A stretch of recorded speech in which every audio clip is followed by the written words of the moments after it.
October 21, 1995, sa Mother and Child Hospital, Olongapo City, isang gabi ng takot at trahedya ang bumalot sa maliit na ospital na ito.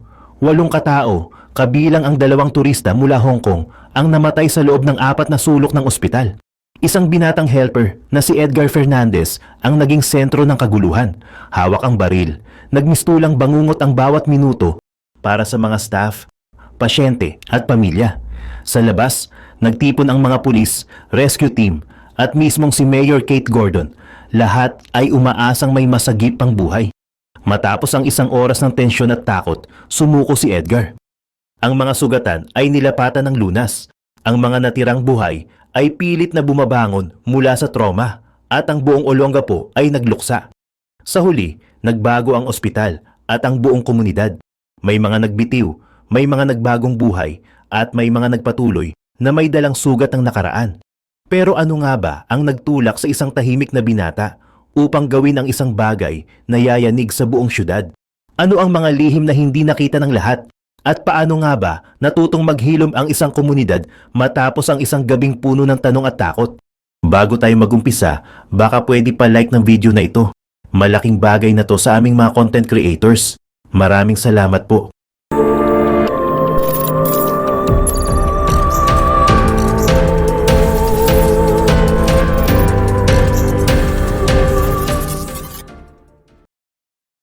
Tahimik ang gabi sa Mother and Child Hospital sa Olongapo City.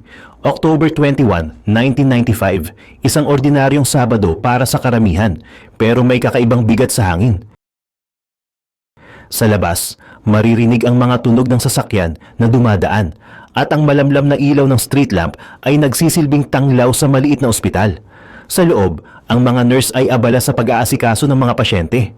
Ang ilan ay nagkakape sa pantry, habang ang iba ay nagkukwentuhan tungkol sa mga balita sa syudad. Sa isang sulok ng hallway, tahimik na naglalakad si Edgar Fernandez. 6 na buwan na siyang hospital helper dito, palaging naka-uniform na luma at medyo kupas. Dala ang maliit na tray ng gamot. Bata pa siya, 16 years old lang, pero halatang batak na sa trabaho. Sa bawat hakbang niya, ramdam niya ang bigat ng pagod at sama ng loob na matagal na niyang kinikimkim.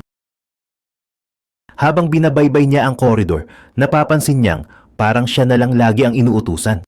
"Edgar, pakidala nga yung gamot sa room 203. Sigaw ng isang nurse mula sa kabilang dulo. Hindi na siya sumagot, tumango lang at nagpatuloy. Sa isip niya, bakit parang ako na lang lagi? Wala man lang pasalamat, wala man lang respeto. Tahimik siyang nagtrabaho, pero sa loob-loob niya parang may kumikirot sa dibdib. Isang pakiramdam ng pagiging invisible, ng hindi pagpapahalaga. Sa bawat silid na pinapasok niya, naririnig niya ang mahihinang ungol ng mga pasyente, ang tunog ng monitor, at ang mga bulungan ng mga doktor. Minsan, napapatingin siya sa mga pamilyang nagbabantay. Nakikita niya ang pag-aalala, ang pag-asa, at ang pagmamahal. Naisip niya, sana, ganito rin ako kahalaga sa mga tao dito. Habang naglalakad siya pabalik sa opisina ni Dr. Dominado, napansin niyang bukas ang pinto. Sa loob, may nakasabit na M16 rifle sa dingding. Isang bagay na palaging nagpapatanong sa kanya kung bakit may baril sa ospital. Lumapit siya ng bahagya, tinitigan ang baril at muling bumalik sa kanyang ginagawa. Hindi niya alam, sa gabing ito magbabago ang lahat. Sa labas, patuloy ang katahimikan. Pero sa puso ni Edgar, parang may bagyong paparating. Sa bawat utos, sa bawat tingin ng pagmamaliit, dahan-dahang napupuno ang sisidlan ng kanyang damdamin.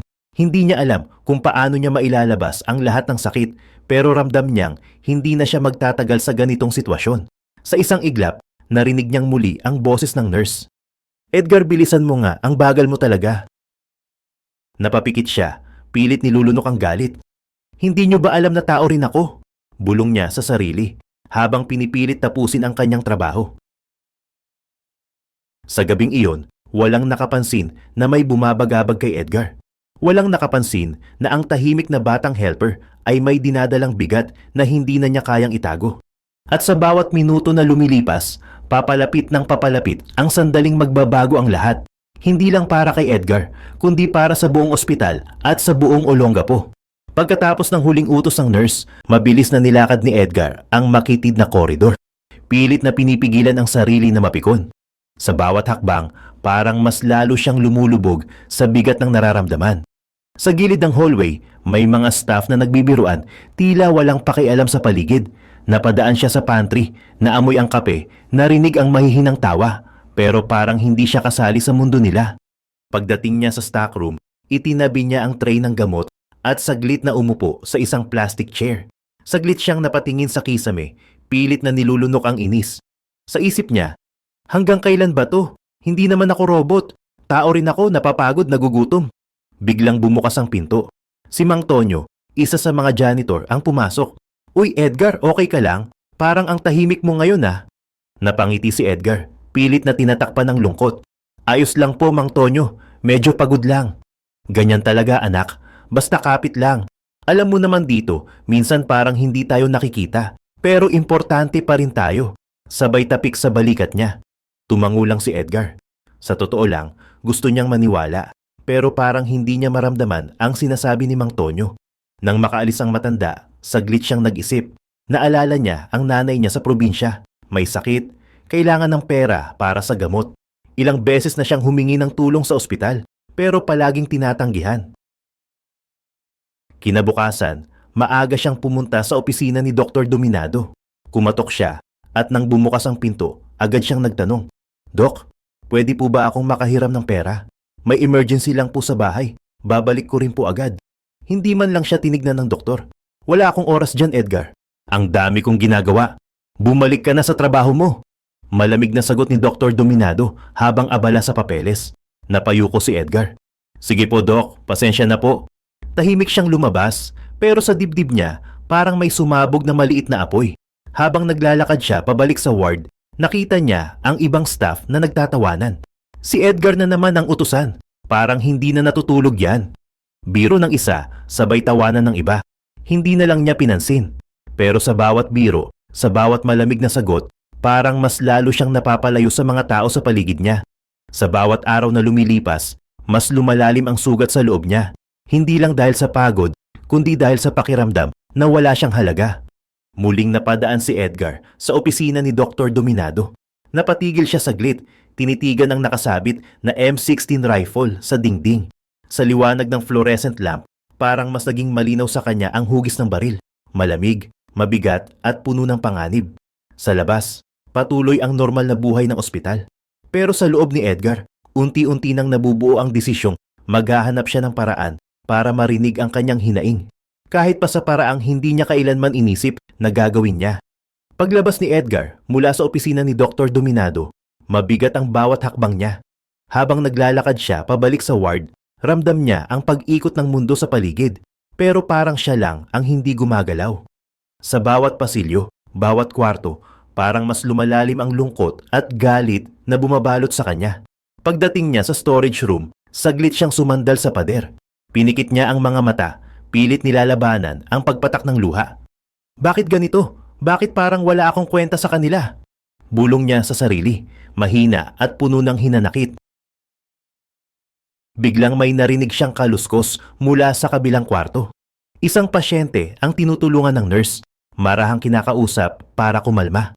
Sa sandaling iyon, naisip ni Edgar na sana, kahit minsan, may magtanong din sa kanya kung okay lang siya. Pero alam niyang hindi mangyayari yun dito. Lumipas ang ilang minuto, napansin niyang tumahimik ang paligid. Pumasok siya sa opisina ni Dr. Dominado para mag-ayos ng ilang gamit. Sa isang sulok ng kwarto, muling tumambad sa kanya ang M16 rifle na nakasabit sa dingding. Malinis, makintab, at tila ba nananadya sa presensya nito. Lumapit si Edgar, tinitigan ang baril. Sa liwanag ng fluorescent lamp, parang mas naging malinaw sa kanya ang lahat. Dahan-dahan niyang inabot ang baril.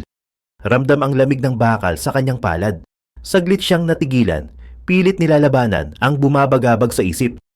Para saan ba talaga to? Para sa seguridad? O para iparamdam na sila lang ang may kontrol? Bulong niya habang pinagmamasdan ang baril. Nasa ganoon siyang pag-iisip nang biglang bumukas ang pinto. Si Nurse Liza nagmamadali. Edgar, pakikuha nga ng record sa table. Bilisan mo, may emergency sa room 105. Mabilis niyang binitawan ng baril. Nagkunwaring walang nangyari. Opo nurse, sagot niya. Pilit na pinapakalma ang sarili. Habang naglalakad siya palabas, hindi niya maiwasang tignan muli ang baril. Sa isip niya, kung minsan parang yan na lang ang may saysay dito. Parang yan na lang ang pwedeng magpatahimik sa lahat ng sakit. Pagbalik niya sa hallway, nakita niyang mas marami ng tao sa paligid. May mga kamag-anak ng pasyente, may mga batang umiiyak, at may mga staff na abala sa kani-kanilang gawain. Sa gitna ng ingay, pakiramdam ni Edgar ay lalo siyang nag-iisa. Habang lumalalim ang gabi, mas lalong sumisikip ang dibdib niya. Hindi niya alam kung anong susunod na mangyayari, pero ramdam niyang may hangganan ng lahat. Sa bawat tingin niya sa baril, parang may bumubulong sa kanyang isip, hanggang kailan ka magtitiis. Habang lumalalim ang gabi, mas naging mabigat ang bawat minuto para kay Edgar. Sa bawat sulyap niya sa mga taong abala sa ospital, mga nurse na nagmamadaling mag-asikaso, mga doktor na tila walang pakialam, at mga pasyenteng nangangailangan ng tulong.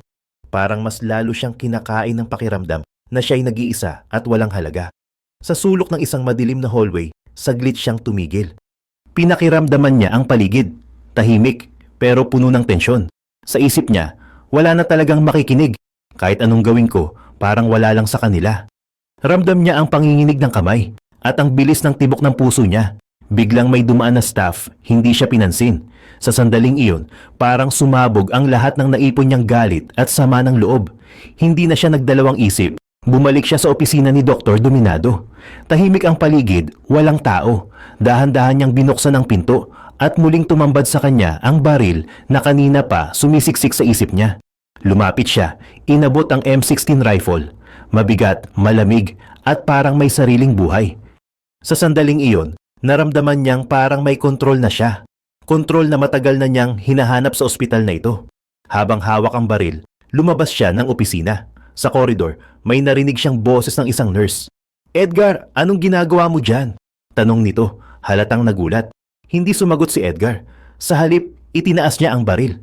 "Wala nang makikinig sa akin dito. Wala kayong pakialam." Sigaw niya, nanginginig ang boses pero puno ng determinasyon. Nagulat ang nurse, mabilis na umatras. Sa isang iglap, narinig ang unang putok, isang malakas na tunog na nagpagising sa buong ospital. Nagkagulo ang lahat, may sumisigaw, may nagtatakbuhan, at may mga nagtatago sa ilalim ng mga mesa at kama. "Edgar, tama na! Huwag mong gawin yan!" Sigaw ng isa pang staff, nanginginig ang boses. Pero parang wala nang naririnig si Edgar. Sa bawat putok ng baril, parang lumalabas ang lahat ng sakit at galit na naipon sa kanya. "Hindi nyo kasi alam ang nararamdaman ko. Paulit-ulit nyo akong minamaltrato." Sigaw niya habang patuloy na naglalakad sa hallway. Hawak pa rin ang baril. Sa bawat kwarto na madaanan niya, mas lalong lumalalim ang takot sa buong ospital. Ang mga pasyente, nagtatago at nagdarasal na sana'y hindi sila madamay. Sa labas, unti-unti nang naririnig ang ingay ng mga tao. May tumatawag ng pulis, may humihingi ng saklolo. Habang patuloy ang kaguluhan, si Edgar ay tila nasa sarili niyang mundo. Isang mundo na puno ng sakit, galit at desperasyon na matagal niyang kinikimkim. Sa gabing iyon, tuluyan nang nabasag ang katahimikan ng ospital at nagsimula ang trahedyang magbabago sa buhay ng lahat ng naroon. Ang unang putok ng baril ay parang kidlat na bumalot sa buong ospital. Mabilis na kumalat ang takot. Ang mga pasyente, nurse at kahit ang mga bisita nagtakbuhan sa kani-kanilang silid, naghahanap ng kahit anong pwedeng pagtaguan. Sa bawat sulok, maririnig ang mga sigaw ng mga tao, ang iyak ng mga bata at ang mga yabag ng mga nagmamadaling paa sa tiles na sahig. Sa hallway, si Edgar ay tila hindi na siya ang dating tahimik na helper. Hawak niya ang M16, nanginginig ang mga kamay pero matalim ang tingin. Sa bawat hakbang niya, parang lumiliit ang mundo ng ospital. Lahat ng mata, takot na takot sa kanya. May isang nurse na naglakas loob na lumapit, nanginginig ang boses. "Edgar, please, itigil mo na yan. Hindi mo kailangang gawin to." Napalingon si Edgar, pero hindi siya sumagot. Sa halip, mas hinigpitan niya ang hawak sa baril. Sa isip niya, "Hindi niyo ako naiintindihan. Hindi niyo alam ang sakit." Sa kabilang dulo ng koridor, may isang pamilya na nagkukubli sa likod ng pinto. Ang batang apo ni Dr. Dominado, 4 na taong gulang, ay yakap-yakap ng kanyang ina, pilit na pinapatahan.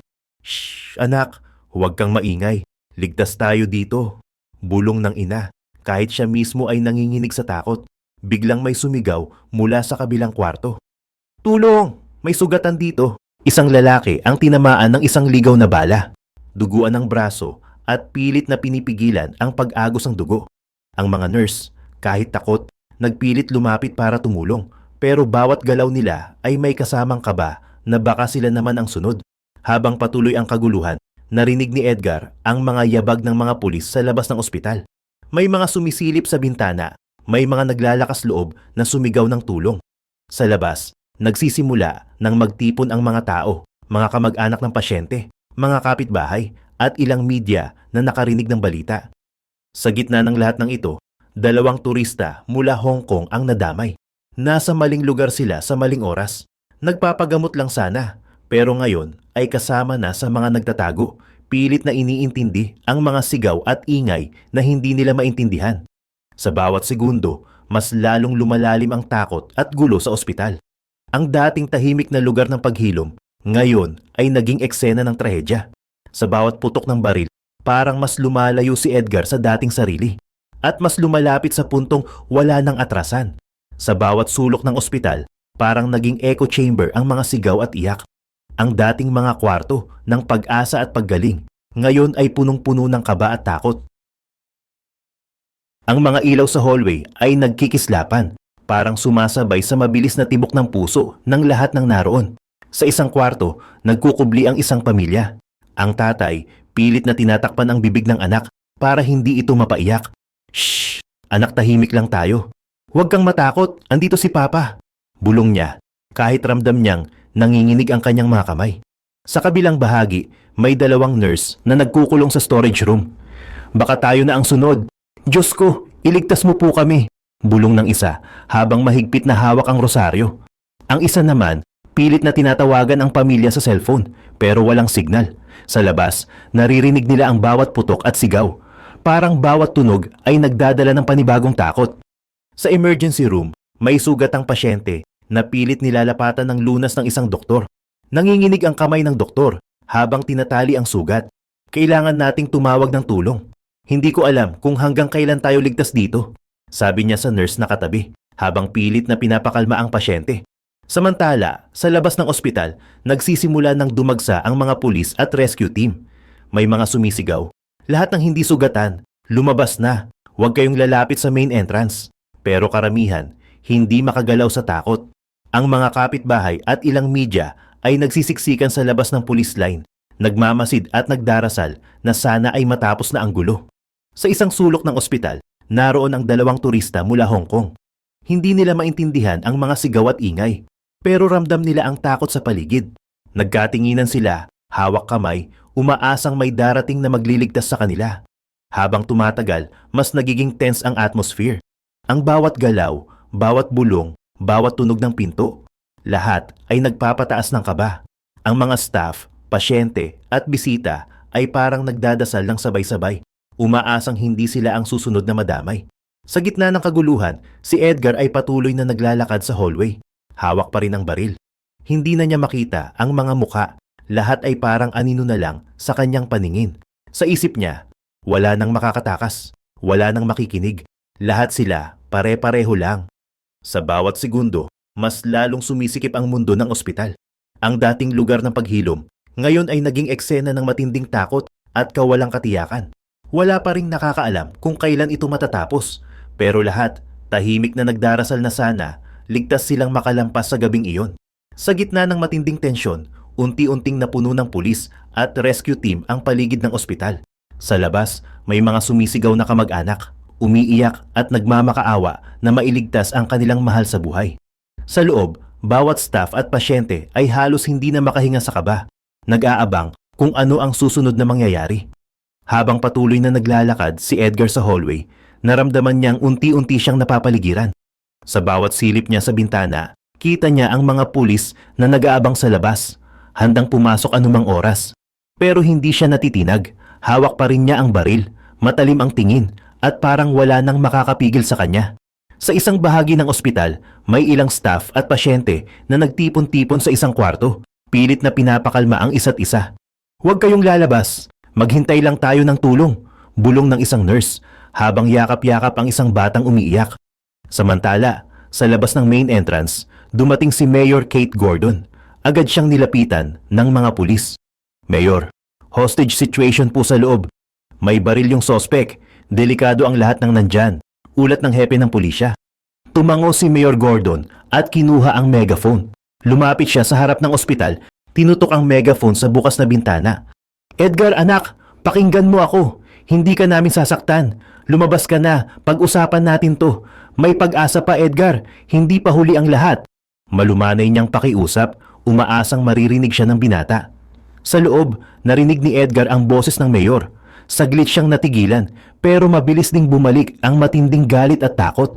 Wala na akong magagawa, Mayor. Wala nang makikinig sa akin dito. Sigaw niya, nanginginig ang boses. Habang tumatagal, mas lalong nagiging tense ang sitwasyon. Ang mga pulis, handang sumugod kung kinakailangan, pero pinipigilan ng mayor na gumamit ng dahas. Bigyan natin siya ng oras. Baka mapakiusapan pa. Utos ni Mayor Gordon. Sa bawat minuto, parang tumitigil ang oras sa loob ng ospital. Ang mga tao, tahimik na nagdarasal, umaasang hindi sila madamay. Ang mga bata, yakap-yakap ng kanilang mga magulang, pilit na pinapatahan kahit ramdam ang matinding takot. Sa kabila ng lahat, si Edgar ay tila nilalabanan ng sarili sa pagitan ng galit at pagod, ng takot at pagsisisi. Sa bawat sigaw mula sa labas, sa bawat pakiusap ng mayor, unti-unting nabubuo sa kanya ang tanong, hanggang kailan ko pa kakayanin to? Sa mga sandaling iyon, walang nakakaalam kung paano magtatapos ang gabing iyon. Pero lahat, tahimik na umaasa na sana, matapos na ang trahedya, at may masagip pang buhay bago tuluyang sumuko ang pag-asa. Habang lumilipas ang bawat minuto, ramdam ng lahat ang bigat ng sitwasyon. Sa loob ng ospital, halos walang gumagalaw. Lahat ay nag-aabang, nagdarasal, at umaasang matapos na ang bangungot. Sa labas, patuloy ang pakiusap ni Mayor Kate Gordon. Paulit-ulit na tinatawag ang pangalan ni Edgar. Sinusubukang abutin ang natitirang kabaitan sa puso ng binata. Sa isang sulok ng hallway, si Edgar ay nakasandal sa pader. Mahigpit pa rin ang hawak sa baril. Nanginginig ang kanyang mga kamay. At sa wakas ay bumagsak ang mga luha sa kanyang pisngi. Tahimik ang paligid, pero sa loob niya parang may naglalaban-labang boses. Ang galit, takot, at matinding pagod. Bakit ganito? Bakit parang wala nang katapusan tong sakit na to? Bulong niya sa sarili, habang pinagmamasdan ang mga sugatang tao sa paligid. Sa bawat iyak ng bata, sa bawat ungol ng nasaktan, parang unti-unting bumabalik ang katinuan niya. Napansin niyang halos wala nang natitirang lakas ang katawan niya, parang nauubos na ang lahat ng galit at tapang. Muling narinig ni Edgar ang boses ng mayor mula sa labas. Mas malumanay ngayon. Edgar, anak, pwede pa nating ayusin to. Hindi ka nag-iisa. Lumabas ka na, sumuko ka na, ligtas ka, pangako ko yan. Saglit siyang napapikit. Sa unang pagkakataon, naramdaman niyang may nakakaabot sa kanya. Hindi bilang empleyado, kundi bilang tao. Dahan-dahan niyang ibinaba ang baril. Nanginginig ang mga daliri. Lumapit siya sa bintana, sumilip, at nakita ang mga pulis na nakaabang, ang mga ilaw ng ambulansya, at ang mga taong nag-aabang ng kanyang desisyon. Mayor, susuko na po ako. Mahina niyang sigaw. Halos hindi marinig, pero sapat na para magbigay ng pag-asa sa lahat ng nasa paligid. Agad na nagmadali ang mga pulis, maingat na lumapit sa entrance ng ospital. Edgar, ilapag mo lang ang baril. Walang mananakit sa'yo. Sigaw ng isa sa mga negotiator. Dahan-dahan, inilapag ni Edgar ang M16 sa sahig. Inangat ang dalawang kamay, lumakad papunta sa pintuan. Sa bawat hakbang, ramdam niya ang bigat ng mga mata ng lahat ng naroon. May takot, may galit, pero higit sa lahat, may lungkot at awa. Paglabas niya, agad siyang nilapitan ng mga pulis. Tinapik siya sa balikat ni Mayor Gordon at marahang sinabi, "Salamat Edgar, tapos na ang lahat. Hayaan mo, makikinig kami ngayon." Sa loob ng ospital, unti-unting lumabas ang mga staff at pasyente mula sa kanilang pinagtataguan. May mga nag-iyakan, may mga yumakap sa isa't isa, at may mga tahimik na nagdasal ng pasasalamat na buhay pa sila. Sa labas, nagtipon ang mga kamag-anak, umiiyak sa tuwa at lungkot. Ang mga sugatan ay agad nilapatan ng lunas ng rescue team. Ang mga pulis, kahit sanay na sa matitinding sitwasyon, ay halatang nabunutan ng tinik. Habang dinadala si Edgar sa police car, saglit siyang lumingon sa ospital. Ang lugar na naging saksi sa lahat ng sakit at galit na naipon sa kanya. Sa isip niya, tapos na. Pero hindi ko alam kung kailan ako muling magiging buo. Tahimik na sumakay si Edgar habang ang buong Olongapo ay nagsisimulang maghilom mula sa trahedyang iyon.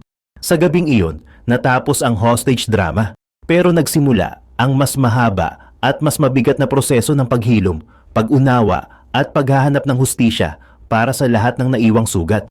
Pagkatapos ng tensyonadong pagsuko, mabilis na bumalik sa normal ang galaw ng ospital, ngunit hindi agad nawala ang bigat ng nangyari. Ang mga koridor na dati ay puno ng ingay ng mga nurse at pasyente ay napalitan ng katahimikan at takot. Sa bawat sulok, may mga pulis na nag-iimbestiga, kinukunan ng pahayag ang mga saksi at tinatala ang bawat detalye ng trahedya. Ang rescue team ay abala sa pag-aasikaso sa mga sugatan at pagdadala ng mga biktima sa mas ligtas na lugar. Sa presinto, si Edgar ay tahimik lang na nakaupo, nakayuko at parang naubos na ang lahat ng lakas. Ang mga investigador ay maingat na tinipon ang mga ebidensya, mula sa mga basyo ng bala hanggang sa mga personal na gamit ng mga namatay.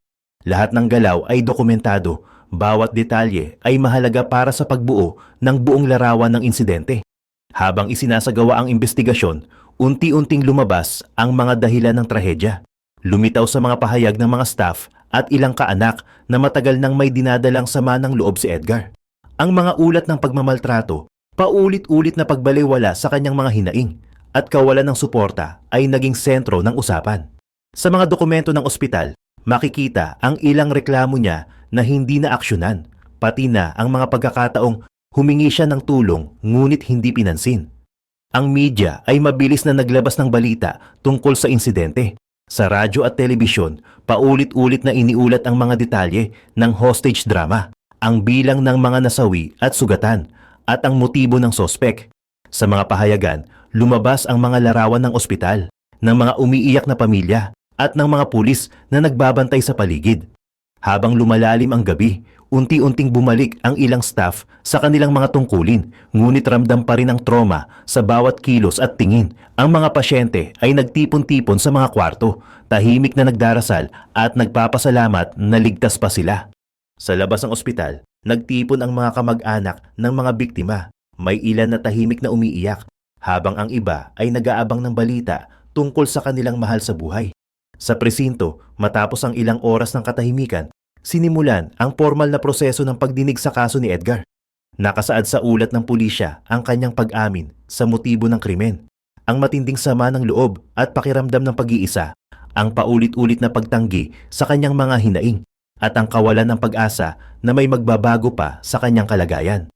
Ang buong Olongapo ay nabalot ng lungkot at pagkabigla. Sa mga susunod na araw, naging sentro ng diskusyon ang issue ng mental health, workplace abuse, at seguridad sa mga institusyong dapat sana'y ligtas para sa lahat. Hindi na maulit ang ganitong pangyayari. Ang insidente ay nagsilbing paalala na ang bawat hinaing, maliit man o malaki, ay dapat pakinggan at bigyan ng halaga. Sa likod ng bawat ngiti at katahimikan, maaaring may dalang bigat na hindi nakikita ng iba. Sa huli, ang Mother and Child Hospital ay nanatiling simbolo ng pag-asa at paghilom. Ngunit kasabay nito ay isang paalala ng mga sugat na iniwan ng isang gabing puno ng takot at tanong, na hanggang ngayon ay hinahanap pa rin ng kasagutan.